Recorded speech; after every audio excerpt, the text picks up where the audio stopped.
reason that is game 2, as we say hello to our pal Tim Bontemps, who is at TD Garden for this one. So Boston, Tim, is 14.5-point favorites tonight. How the heck does Philly without Joel Embiid even up this series?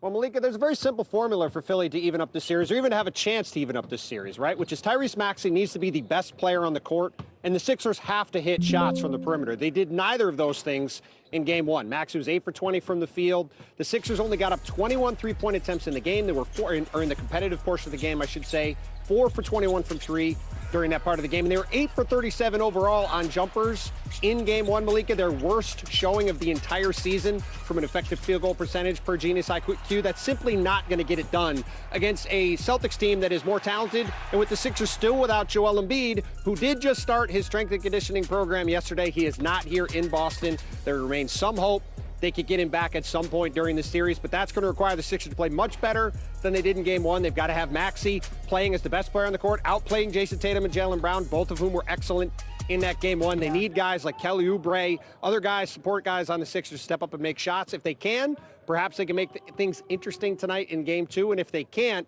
it's very likely going to be 2-0 Boston going back to Philly for Game 3. Yeah, it's a tall task here, Tim, for the Philadelphia 76ers, but it starts with, as you said, just getting up more three-pointers, let alone making those. Tim, thank you. Try to enjoy the game. Hopefully you got a good one. We actually have 3 Game 2s, though, tonight. After the 76ers and Celtics, we got the Blazers and the newly minted Defensive Player of the Year, Victor Wembanyama. And then we have the Rockets and the Lakers to finish up the night. The home team, they're all up 1-0 in this series. Big, bold. That's what we're going for here, guys.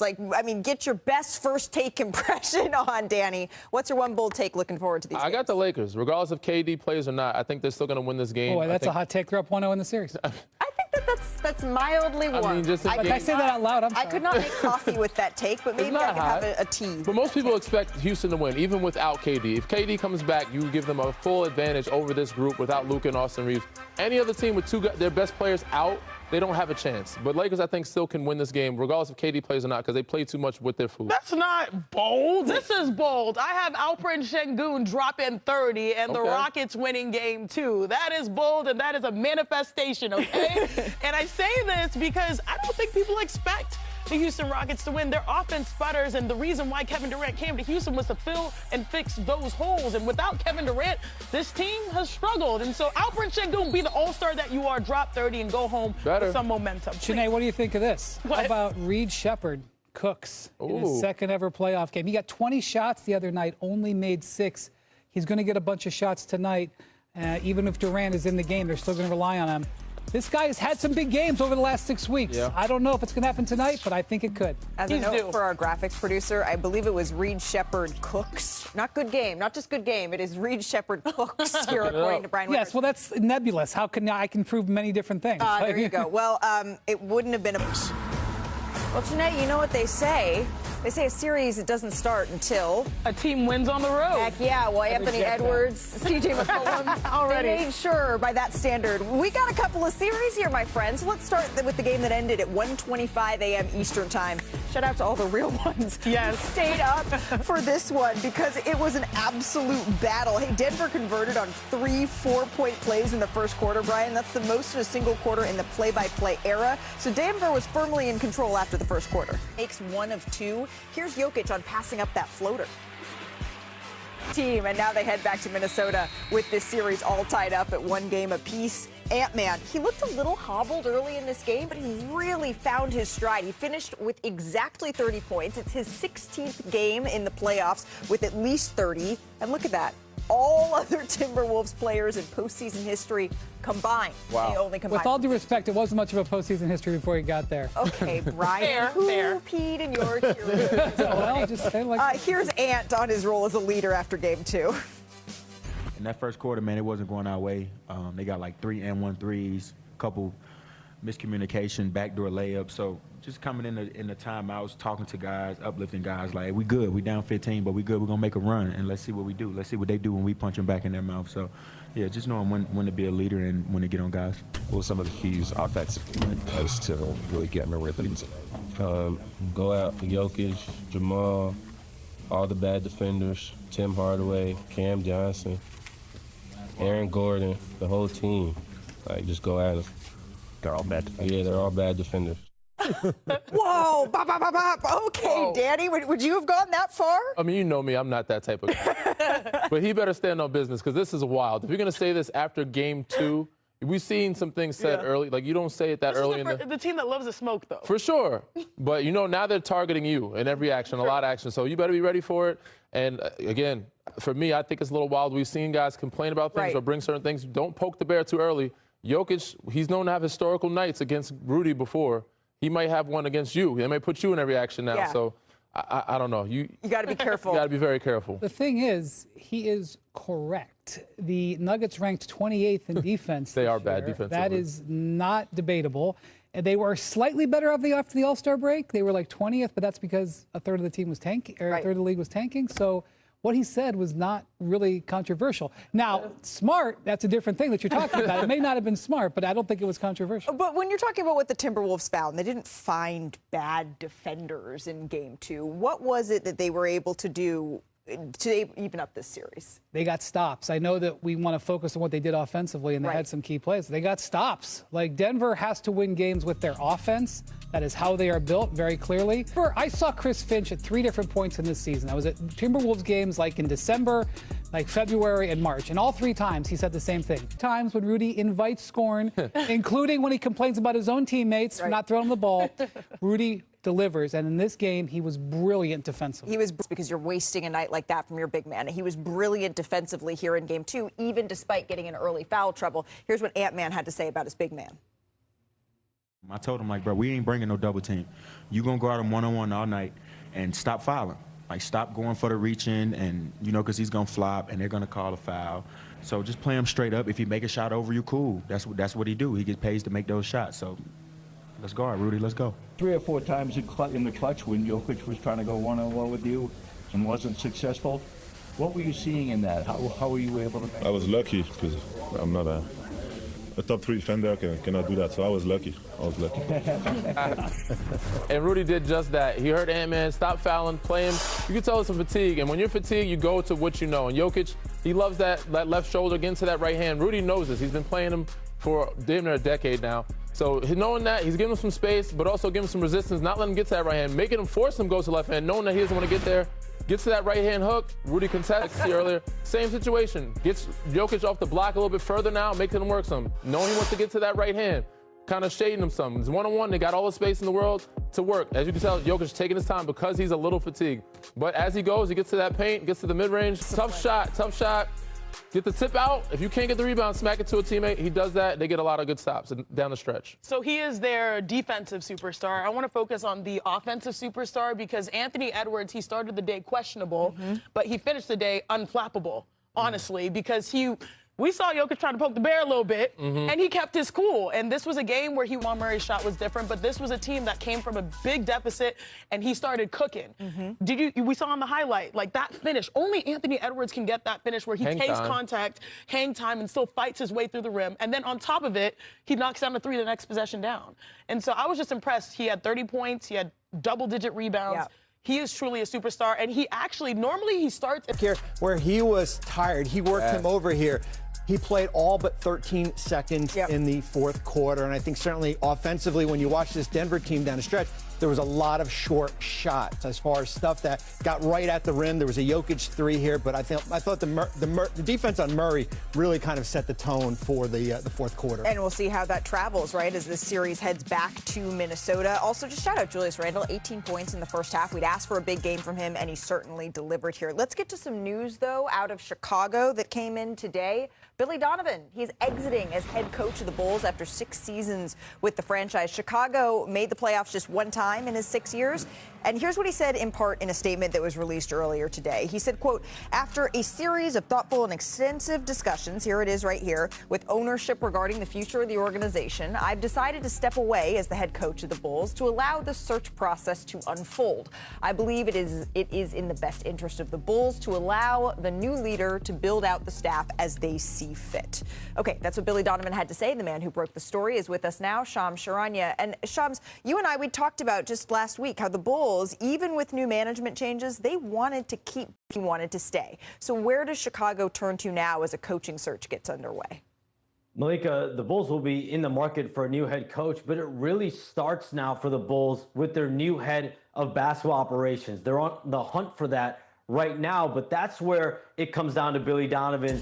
They offered him any amount of years that he wanted to stay as coach, any type of extension he wanted, even a high-ranking managerial role. But Billy Donovan wants to keep coaching, and he actually had an option, his own option in his contract for next season, and he decided to decline it and to step down today as head coach. And so the Bulls' next task now is to find that new head of basketball, and they have started interviews on which direction they're going to go. And Billy Donovan wanted to essentially preempt that process and say, listen, I'm going to step aside here, let the Bulls find their direction. Billy Donovan has been very clear around the league. He wants to win. And so now he's going to be in the market potentially as a coaching candidate, but the Bulls will be able to find their direction, their new head of basketball operations, who then will pick the next head coach.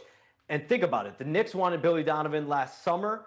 UNC wanted Billy Donovan during the season. He decided to stick it out, and now both sides are parting ways. All right, both sides are parting ways, but a lot of questions still in Chicago. Shams, thank you very much for that insight. Don't go too far. I got a couple more for you a little bit later in the show. But there's sort of the Bulls side of this, Brian, and then there's the Billy Donovan side of this, expecting to see him again in some sort of coaching capacity. What's your reaction? Yeah, I think he was interested in doing this a year ago. The Knicks job was open. He was interested in going to New York. They talked him into staying a year, and frankly, they should have listened to Billy. They should have let him go last year, and they should have started a rebuild last year. Now they're starting a rebuild, and Billy did this once before. When he was in Oklahoma City, left in 2020, they started a rebuild. I don't know if you're aware they won a title by 2025. So let's see where the Bulls are in 5 years. It would have been better if they started it a year ago. But when Billy is now in the market, he will have a number of options, whether he wants to go short-term here or if he wants to wait a little bit longer and see what develops. All right, so that's the Billy Donovan side of all of this. I mentioned the series of questions that Chicago certainly has. That sounds like a task for our front office insider, Bobby Marks, who's standing by over at the touchscreen. Mr. Marks. Mr. Marks, lay out the state of Chicago, the Windy City, for us. Well, right now, they are the only team that has 2 picks in the top 15 at 9 and 15. That 15th pick is from Portland. If we spin the lottery, maybe we can find some lottery luck for... Nope. No. Let's spin it one more time here. The Jazz? Oh, how about a Miami Heat there? Nope. So this is what you're looking at if you are Chicago here. It filters out through, and this is kind of your pool of players. Okay. Right? As far as all the players that have come up the board, certainly Nate Ament and Mikael Brown here. But you've got size. You've got a guard in Braden Burris. You've Kareem Lopez, Yaxel Lenenberg, Ade Mara. If you need size, remember last year's lottery pick, Noah Aseng, he did not play most of the season. He's coming back from injury. So essentially, you've got 2 picks in the lottery last year, this year. You've got the 15th pick in the draft, and you've got $60 million in cap space. A lot to work with if you're the new front office, and certainly who they hire as the coach. All right, so a lot of decisions here for Chicago, and who knows, maybe they'll get Dallas levels of lucky and jump up here in the draft. Coming up on our show, though, let's get... He didn't choose the villain life here. The villain life. It chose C.J. McConnell here. Jose, right? Hey, so the Knicks, they were 64-1, been leading by 10 or more points entering the 4th in playoff history. Anyone know the one? Deanna. He misses the first free throw, clanks off the second. Josh Hart gets the rebound, no timeouts, pushes up the floor. Mikal Bridges, he has a good look. Can't quite get it to go. The Hawks steal game 2 at the Garden. Here's C.J. McCollum. He was asked, are you a villain, C.J.? I am no villain. I'm a nice guy with 2 kids and a wife. I think it's admiration. Great, passionate fans in a really hostile environment. It's fun. It's basketball. It's the playoffs. And if anything, I think it's a sign of respect. I'm no villain. I got 2 kids and a wife, he said. Trae Young's got 2 kids and a wife, too. Bird sound. Caw. Yeah, what was that one more time? Caw. Yeah. See all in the A, C.J. McCollum says here. Here's Jalen Brunson on C.J.'s big night. He was in a great rhythm. I got to disrupt it, make him play on his heels, make him react to me defensively, and he was just in a rhythm. And you got to give him a lot of credit. We've been in this situation before. Obviously everyone is, frustrated with, this loss. And, we're going to go into game 3 with a great attention to detail and a great focus, for a full 48. We got high character guys, who respond well. So a 1-1 series, right? It doesn't sound that bad. But the Knicks, they actually have a losing record when a series is tied at 1-1 in a best-of-7. Now, all right, they did beat the Pistons in the first round last year after splitting the first 2 games. So if we're looking at recent history, maybe that's comforting. But as we head down to Atlanta, what is this series going to come down to here, Brian? Well, I'm going to tell you, the first step in getting upset in a playoff series is kicking a game.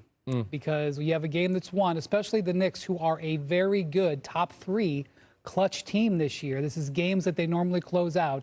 That's what you do. When you kick a game that also gives up home court advantage, that's step 2, lose home court advantage. So the Knicks are going to have to win it back. They played very good minutes. Now, the one thing I'll say is I would not be surprised if Mike Brown makes some adjustments here, because for some reason he has decided, after not really doing this in regular season, to have big chunks of the game with Karl-Anthony Towns and Jalen Brunson off of the court, which is what happened at the start of the fourth quarter, which is when the Hawks started the comeback. At the same time, right? At the same time. Well, and so he said afterwards that the metrics support that they can play with both of them sitting, but they don't. You've got to stagger their minutes. Just not that night, it didn't. Yeah, I think it's going to come down to the clutch minutes. I think New York's still going to win this series and get back into it. We haven't seen Nickeil Alexander-Walker get into play yet. But not offensively. Not offensively yet, but it's going to come down to, really, to me, it's Cat. And Cat was doing big Cat things through 3 quarters. Fourth quarter, he didn't get many touches and looks, but he was rebounding, offensive, pushing, knocking down threes, celebrating, throwing up his threes. He looked great. And the fourth quarter, they got kind of cold. They did throw some traps on him, but he needs to be more demonstrative and more demanding of the ball in the fourth quarter. They've got to figure a way how to get him the ball more. He had 7 attempts in the third quarter. He had 2. He posted up twice. Here's one of them here at the 6-minute mark here against Onyeka Okongwu. Certainly pushed him off the paint. And then the second one was with Jonathan Kuminga defending him at right around the 3-minute mark here. And Kuminga did a great job pushing him away from the basket. But they've got to feed him the ball. Remember, this is an Atlanta team that I think Okongwu is 6'8". This is a small team. Right. But last night, 22-4 in points in the paint by Atlanta here. Right. They've got to figure out how. I feel like we talked about this last year in the Detroit series, getting him the ball down the stretch. Well, they put Dyson Daniels to the bench. They put Onyeka Okongwu on Hart. They put Nah on Brunson. And then they put Kuminga on Towns. Is that something, Chiney, that they can go to as a recipe more and more? Honestly, for the Atlanta Hawks, their biggest question was, can they close games, knowing what Jalen Brunson historically has done at end of game? And they actually got a pretty good answer. And it came through the seasoned veteran and C.J. McCollum, who actually was the second oldest player with 30-5 versus the Knicks in a playoff game. Now, he was hunting. He might say it politely, but I'm not going to do here.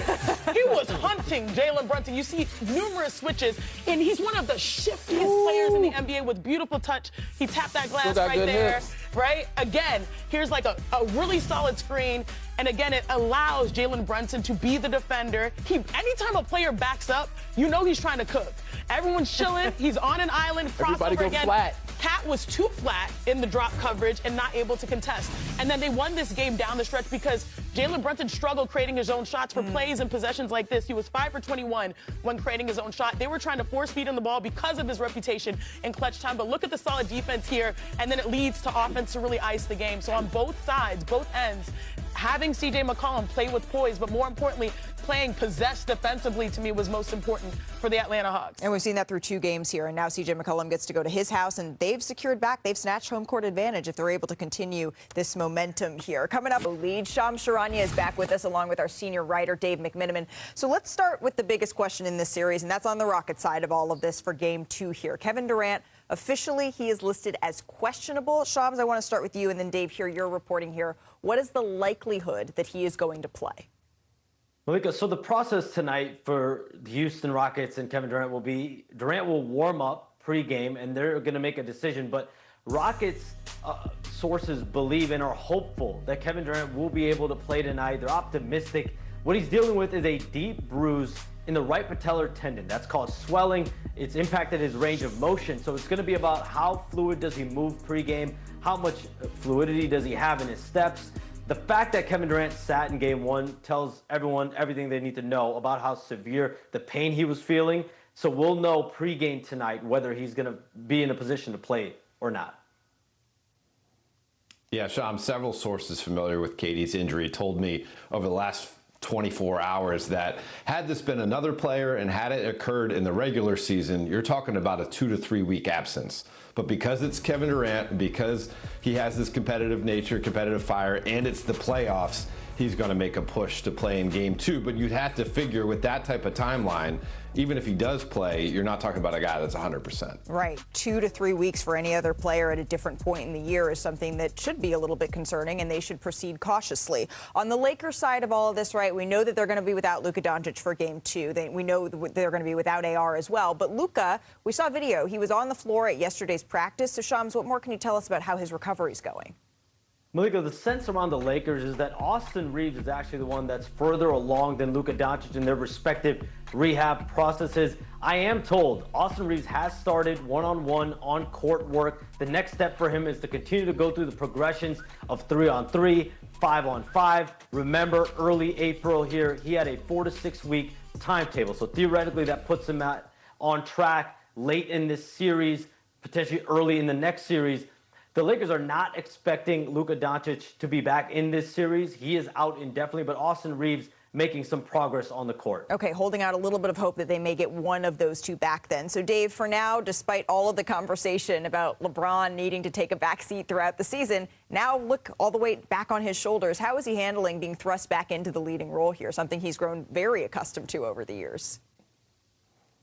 Yeah, Malika, I want to take you back to the last week of the regular season. The Lakers had lost their first 2 games after the injuries to Austin and Luka, and they're up in San Francisco for a team meeting. And several team sources told me that LeBron, from that moment on, kind of shifted back into the leader role and the primary role. And basically his tone, his focus, his attention to detail from that point through the end of the regular season, through the week of preparation, during the play-in tournament, and then through game 1 was that of follow me, and if you take care of your job, I'm going to take care of my job, and we're going to have a chance to win. Now, it doesn't mean that them winning game 1 means that they're going to get automatically to the second round, but if they stay in this mode, and LeBron's certainly going to set the example how to stay in this mode, they feel like they have a game plan that can get them further along in the playoffs. And then, as Shams alluded to, maybe you get Austin back late in the first round. Maybe you get Luka back later on in the playoffs. Look, we have seen LeBron take rosters that have far more flaws than this on deep postseason runs. But at 41 years old, let's see if he can do it again. Dave, Shams, thank you very much for that insight as we bring you back inside our Los Angeles studio here. Before we get to the Lakers side of all of this that Dave just touched on, what we heard on Kevin Durant, how concerning is that to anybody? What are we thinking here? I would say, number one, talking to teams who've worked with Kevin Durant in the past, they think he's one of the toughest players they've ever seen. So they expect him to play as soon as possible. And the Lakers are going to expect him to play tonight. And secondly, the teams that were potentially facing the Lakers in the first round when they performed their preparations for this, expected that Austin Reeves would be the one who would return first and that he would be able to maybe come back late in the first round. But isn't it an advantage, Danny, for the Lakers? They know they're going to be without their leading scorers in this game, as opposed to the Rockets are sort of playing on this edge of, are we going to get KD back? Are we not? I don't know if it's an advantage, but I don't like the Houston. Again, I think KD would have played if he could have. This let me know this was serious than it actually was. But you can't play with the game. I think they thought they could afford to sit KD because they're playing with house money.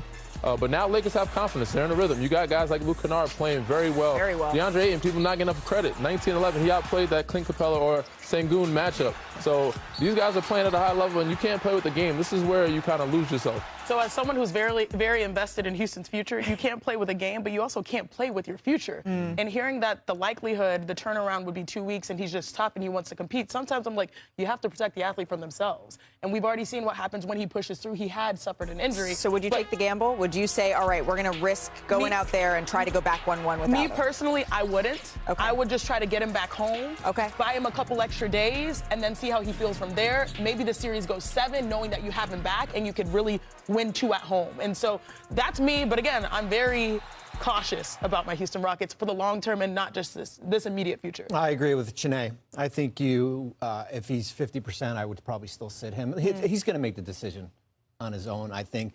I think you have enough to win tonight. They should. Without Kevin Durant. They should. Considering where the Lakers are right now, you got to clean up your offense. That's the most important thing. And they've had 72 hours to digest as far as where they were Saturday and where they're going to be tonight. Right. And for the Rockets here, we've talked about it. It comes down to DeAndre Ayton can't win that matchup against Alperen Şengün, and he was absolutely sensational, really. All the Lakers could have asked from DeAndre in that game one. We'll see how it's going to shake out tonight. Let's go, though, from LeBron's current team to one that we saw a whole lot of. For the third straight season, the Cavaliers, Brian, they are up 2-0 in their first-round series. So let's head to Cleveland here. Second quarter is where we pick this up. Cavs leading by 4. Harden, this is what he does. I want to tell you the Raptors had a lot of good defensive possessions in this game, and Harden and Mitchell ended them with dagger baskets. Like that? Is that legal? What is going on here? I don't know. The streets like it, though. Did you say that's a push-up? Wow. And then the stare down after. Did you see this angle? Yeah, that looks quite familiar from years past. And then it bounces 3 times, almost a Kawhi-ness to it. Shooter's bounce. Muscle check. There you go. Goes on in. And then jumping ahead to the third Thought he year. was like, what? Mitchell going to work. Little dart to Mobley for the slam. He finished with 25 points, 11 of 13 from the field. He's been hooping. Cavaliers closing it out here. Mitchell. You know what's coming. He's got that range. Pulls up for 3, knocks it down. He finished with 30 points on the night. The Cavaliers go on to win, and now they're up 2-0 in the series. And they had 3 25-point scorers in a playoff game for just the 4th time ever. Mitchell, Harden, Mobley, this is what we've been waiting for. They also became the first playoff trio with 25 points, 5 rebounds, and 55% shooting since 1991. That's when David Robinson, Rod Strickland, and Willie Anderson did it for the San Antonio Spurs. Good signature. I never noticed the little alien on it before. Shocking to no one, Victor Wembanyama is your 2025-26 Defensive Player of the Year. After winning the Rookie of the Year unanimously, that was 2 seasons ago, he becomes the first unanimous Defensive Player of the Year since the award was first distributed in 82-83. And not only did he make that history, he also became the youngest player ever to win the award. The last player to win the award in his first 3 career seasons in the NBA, the Admiral, David Robinson in 91. And San Antonio, right, it's fitting, is the only franchise that has had 4 different players win Depoy. Wemby, Robinson, Kawhi Leonard, and Danny Green? Robertson. Almost. In 1986. Almost. No, Here's Wemby on winning the award unanimously. It's just very meaningful to me. You know, it means that there's no place for debate. It means that everybody agrees upon something. I mean, it's impressive. It's like it's not a subjective matter. It's not a subjective matter. There is zero debate. Danny, have we ever seen a player have this type of defensive dominance? Not since I've been watching, anyway. I mean, I've seen some greats. I've seen Ben Wallace. He was great at protecting the rim and even guarding Shaq. Not many people could guard Shaq. But him, how much space he takes up, how much ground he covers, I've never seen it because he is 7'4". Right. We haven't seen many 7'4" guys this agile, this coordinated. So, yeah, I don't know if we'll see one like it or ever see one in the past or ever again. I love how we gave him on this show the alien treatment. That's his name. But honestly, it should also be Avatar because he's the last airbender.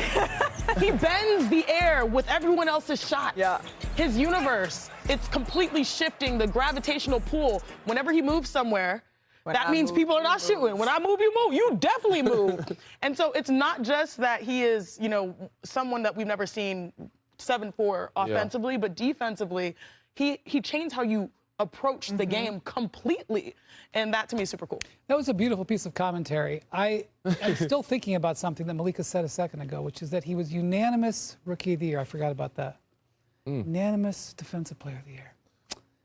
What if he wins unanimous MVP someday? Wow. Could happen. Maybe. Right? I don't think that's out of the realm of I don't think that's out of the MVP. He'd like to keep it. He'd like to keep it non-subjective. That he'd like to remove all doubt for that. I think he can.